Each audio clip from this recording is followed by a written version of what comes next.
We met at the community news event in Miami a couple months ago. I represent 65,000 plus veterans, investors, Floridians that have been defrauded in the market in MMTLP. MMTLP is yes. Be clear. Yeah. When you say MMTLP, explain to people what that is. MMTLP is a preferred share dividend that should have never been traded, but through market makers and companies selling illegal stock, they made our stock tradable, which it should have never. We have been defrauded. We have not seen any transparency in the market. And as the next Florida governor that is positioning Florida as a financial state, all we are asking for as the 65,000 plus investors is transparency. We want a share count. If there is nothing wrong with MMTLP, what's the share count? You, as well as 74 congressional members, signed a letter asking Gary Gensler for transparency, and we have dead to rights Gary Gensler under oath lying to Congress through a FOIA, which I'm going to present to you. I did present it in DC on January 12th, where we had a press conference on the steps of the SEC. So this is a big issue. A Florida company, TradeStation, admitted that they could not deliver our shares because they oversold them.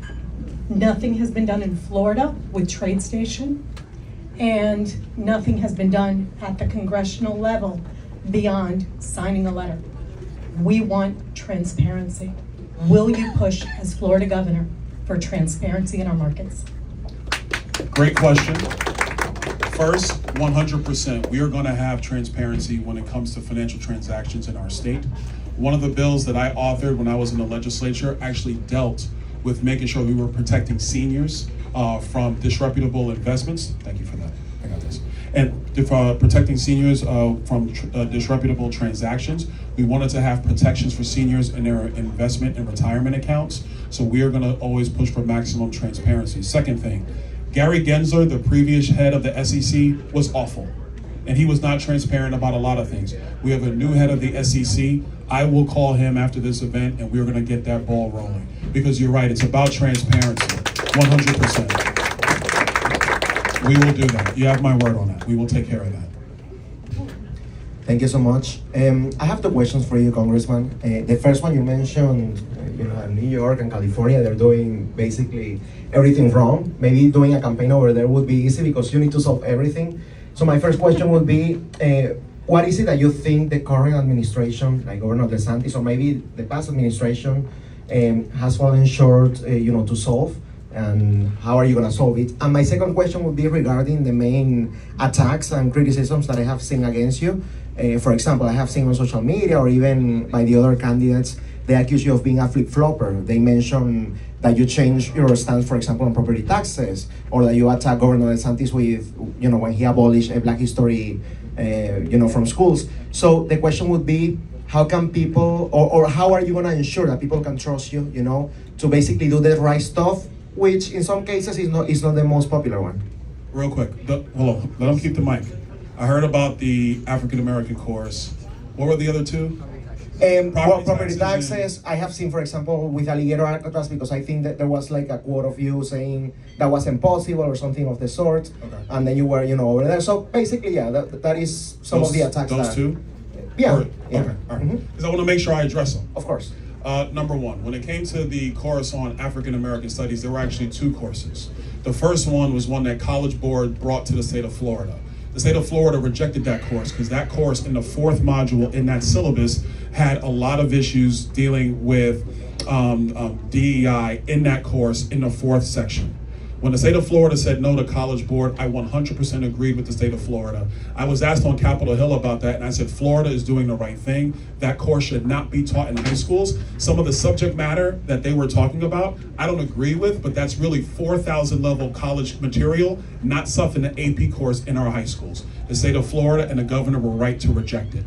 When they came back and decided to make their own African American Studies course here in Florida, I read the entire syllabus, the outlines of the course, and I said, this makes total sense. The thing I had a slight disagreement with about was, did slaves benefit from slavery? And that's the part where I was like, I don't know about that one, but the rest of it is good. So look, I would say in politics, what happens when you have a lot of detractors, to be blunt, is because they're losing. Yes. I'm gonna put that aside. Property taxes. When it comes to property taxes, originally the conversation was about repealing all property taxes, homestead and non-homestead. Early on when this was a conversation, so I got asked about all property taxes, and I said, no, there's just no way you can do all property taxes.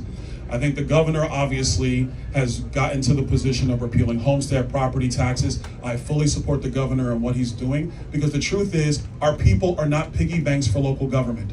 Property taxes, homestead property taxes in particular, have doubled in the state of Florida the last decade. But your budget hasn't doubled in the last decade. And we have young people who are trying to get into the Florida economy, and they can't even get to the closing table.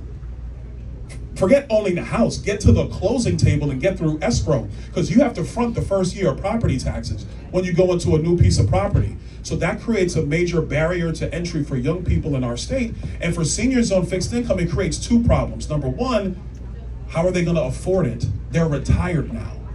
The second piece is, we have a lot of seniors who are now trapped in their homes.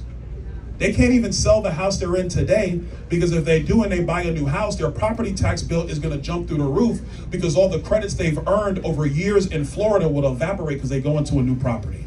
So this is where the legislature, you two guys, and the governor and everybody else, we're gonna have to figure out a game plan for how we do this. If they're not able to accomplish something, my first year as governor, we are going to either fully repeal homestead property taxes, or we're gonna make sure that the people who are on fixed income in our state and young people trying to get into the game in Florida, we're gonna have substantial tax relief for them.